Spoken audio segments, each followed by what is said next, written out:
become an officer. You're not a female anymore. You're an officer. So what are the 3 things that you would say are most important in good leadership? First thing is understanding. I have my own meetings where I call them and talk to them and ask what is their feedback and what difficulties they have. I have feedback sessions. You do? I have a grievances day. And the most important thing is you have to be strong in your decisions. So confidence? Confidence comes when you work hard and when you believe in yourself. When you don't believe in yourself, you can't do any work, even cooking. Even cooking. So you have to be confident. Yeah. When you can't change yourself, the world cannot do that for you. And these phones are all working, aren't they? Yeah, these are the hotlines. They're the hotlines. That's what people are going to ring you. Hello.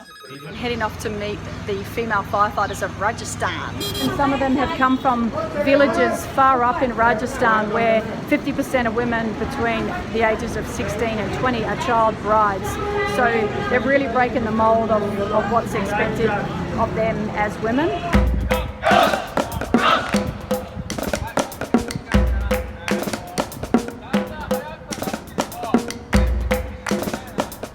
So here I am at the rescue part of the Tokyo Fire Department. This building behind me is an actual search and rescue building and also for doing ladder training. And all of these buildings are designated training props for firefighters. It's no wonder they spend 6 months here. Ohio gozaimasu from the Tokyo Fire Museum. I can now validate what was told to me yesterday by the panel of female firefighters at Azabu Fire Station.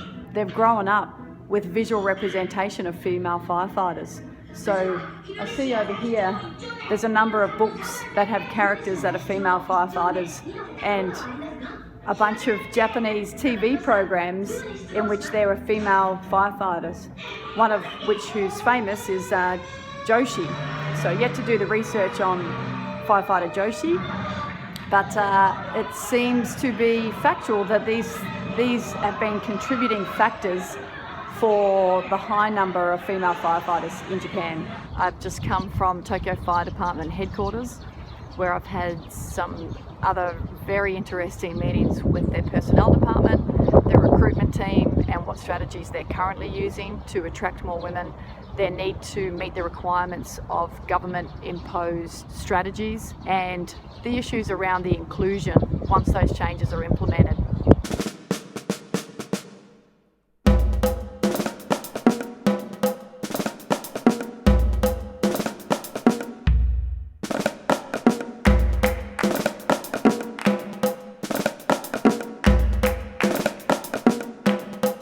Hey, here I am in Brooklyn. I've just had a really successful and interesting meeting with the recruitment team of FDNY and discussing all kinds of things related to recent litigation challenges that they've had and how that has resulted in their diversity recruitment drive. Just managing their sheer numbers, so something like 40,000 people can be looking at sitting the test each time they recruit every 4 to 5 years. So just managing those numbers is epic, and hearing about a lot of their social change programs, some of their targeted recruitment events that they run to attract their ethnic minorities and to increase the diversity mix, which for now has been mandated by law. And they are aiming to get 40% people of colour in their next recruitment drive. What I have found really interesting here is the influence that the affinity groups have and the prevalence. So there is an affinity group for the Black Firefighters Association, the Vulcan Society. There is the Phoenix for the Asian firefighters. There's the women's group. There's the Italian group. There's LGBT.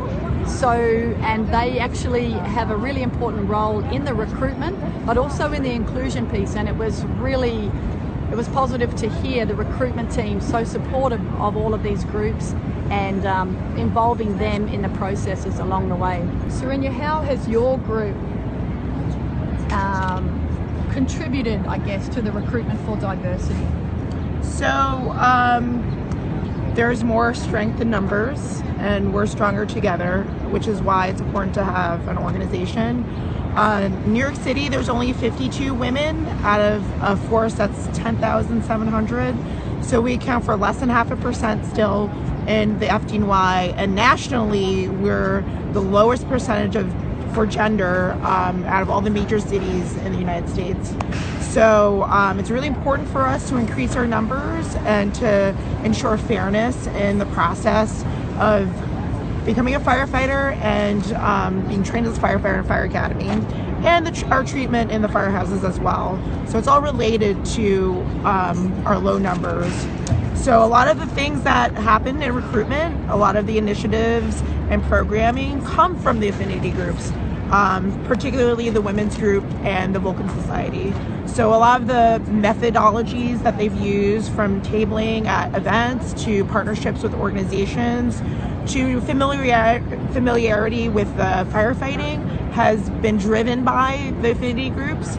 So one of the programs that we're really proud of from the United Women Firefighters is a Women Firefighter for a Day program, where we take as many women as we can and we have a day in Fire Academy and they get exposed to firefighting. We already can recognise that it's one thing to get numbers for diversity through the door, it's another thing to get everyone operating efficiently and playing well in the sandpit, if you like. So what role do the support groups play in that inclusion piece? So I feel like we're like the backbone of the communities that we represent. So a lot of women and people of color don't have family on the job. So they're not groomed into fire department culture. So the role that our groups play is to let them know, hey, when you go to an academy, it's a paramilitary organization, you're gonna get treated like X, Y, and Z. Don't be afraid of it, and it's an education piece. And it's a lot of mentoring involved. Some women either understand the importance of being together and supporting one another, or other women are really heavily ingrained in the not stepping up and standing out and actually just fitting in and not drawing any extra attention. As you know, traveling internationally, we all face the same problems. Every single woman, and this problem is inherent in any kind of non-traditional work for women, where women get isolated and feel that this is a way to protect themselves. There's a lot of women out there who just might not think of the bigger picture, and that goes back to what I said earlier. It's like the more women that we get on the job and work together, the better we get treated as a whole. A lot of women are short-sighted and are like, no, like I get treated well as this, I love my brothers. That might be true, but you can be treated that much better with more women on the job.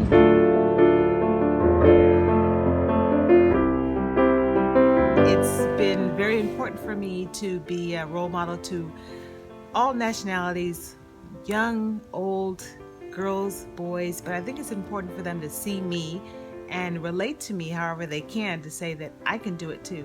As a young little girl, I didn't have any examples of firefighters that look like me, but I think it's important that they see a positive example, and I try to get my face out there all over town and speak to the young women and men that are interested in a career in the fire department, or maybe just hadn't even thought about it.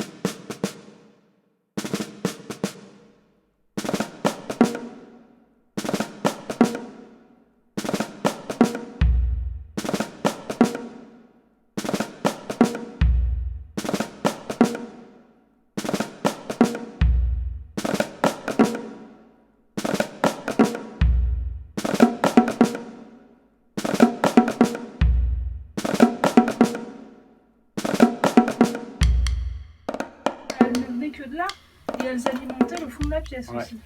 On regarde ce qu'il y a au bout. Ouais. Mais on fera ça plus tard. Là, on est carbonisation fenêtre. Alors, on est d'accord. It all started that one day. I knew then my destiny. To have a career where I can achieve my best. Where every day is different. Where lifelong friendships are made. Where I'm saving lives and inspiring others. My name is Mackenzie Vandergeest, and I am a Los Angeles firefighter.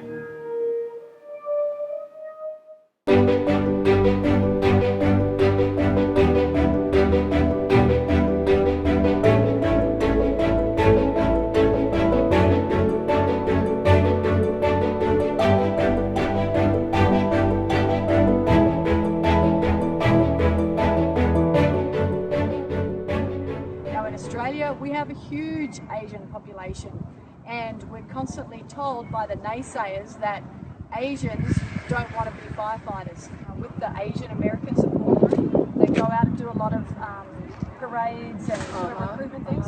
What ways do you engage with young people in those communities to encourage them that this is a job, just like you, that you could do this job? The Asian population can be very professionally career-minded. My kid, I want you to be a lawyer, or a doctor, or some kind of further education. We're dealing with changing the perception of the fire service.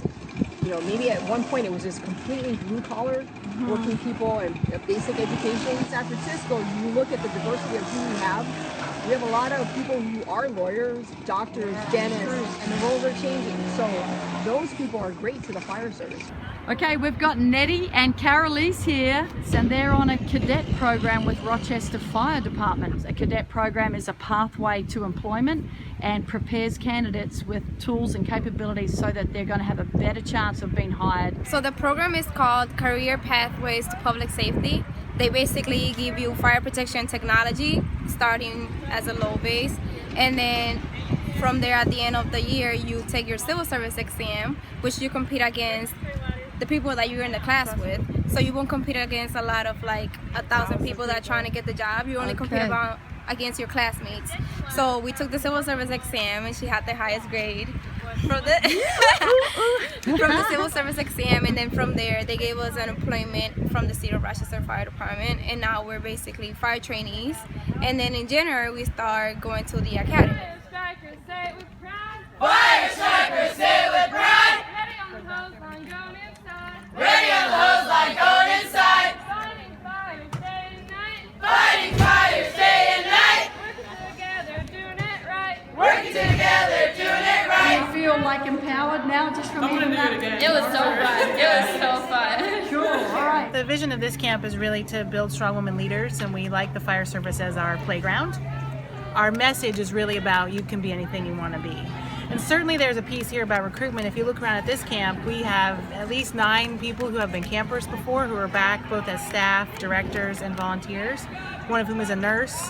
But all of those 9 are either volunteers, professional firefighters, in an academy right now, or in the emergency medicine field. So It works. It's working. It works. It definitely works. Amina, what do you reckon? You've done that as a camper. Now you've been back as a volunteer. Now you're one of the directors of the camp. Why is this such a turning point in these campers?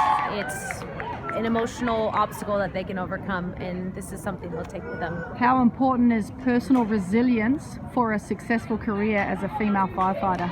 It's big because firefighting is dynamic. There's a lot of obstacles, and by learning that they can get through this, they can get through anything. Sure can. Here they are. Straight out of the Bellevue Fire Department calendar, I think. You saw the girls, some of them terrified to do that climb. They all did it though. They all did it? They rallied around each other, which is really cool to see. What I like about it is seeing young people that are really scared of something, and then they get over their fears. It's really like empowering, and here you have to take charge and you have to be loud and be heard, and you are the strong one. I think it's good that we're taking the place of what the men would usually be. Yeah. The increase in self-confidence that our campers experience because they come into the program really tentative, not knowing what they've gotten themselves into. And do you think camps like this can actually help increase the numbers of women applying and getting hired onto fire departments? I think so, because you can't be what you can't see. So the more that we put female firefighters front and center, the more that the public will take notice, and that these young females will potentially choose firefighting as a career. We just need strong mentors to really step forward and present what firefighting is all about. How can you see that this is going to change the fire service? I think it just gives a deeper pool of applicants for employers to consider, and that is the bottom line, is the best applicants should get the position. Gender, sexuality, race should have no factor in the decision at all. So if it opens the door for a lot of the young ladies to choose a career path, if you want to call it that. The cost of pre-service education is huge, so if you accidentally pick the wrong path and end up not being a good candidate, you've wasted a lot of your time and your money. And even aside of the benefits to the fire service, just having young people experience this kind of training, this kind of teamwork, all of the soft skills that are associated with firefighting makes them better humans to go out in the world and do whatever it is that they're meant to do or want to do. Back into the community. How does this volunteer position help you personally and also help you to maybe get hired on with the London Fire Department, which is your ultimate goal? For sure. So personally it helps me because one, it teaches me how to become a leader, which is very, very important in a role as a firefighter. For getting onto a department, the biggest thing is it's networking, which is absolutely amazing, and I get to meet a whole bunch of amazing London firefighters, a whole bunch of amazing chiefs and captains.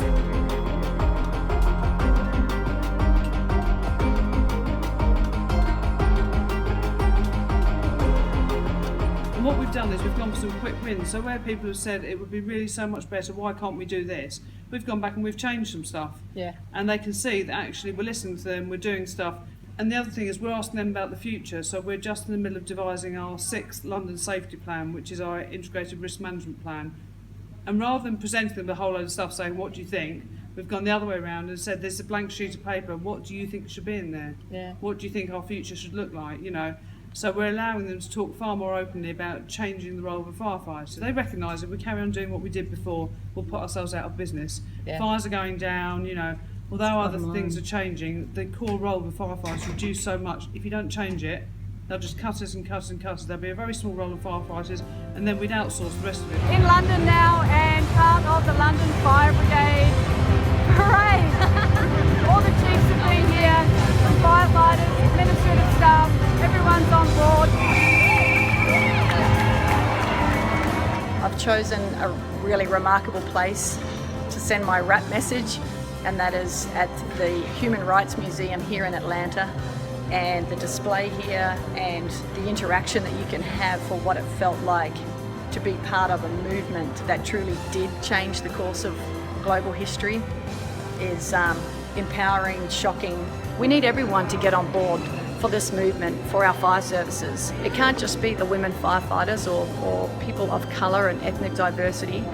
It's the people that are the majority. You've got to understand why this is happening and get on board and help to steer that conversation, to push the boundaries, to stand up on the bus and say, why not? To sit in on those lunch times, to challenge the laws, because that, and history tells us this, that and only then is when change happens.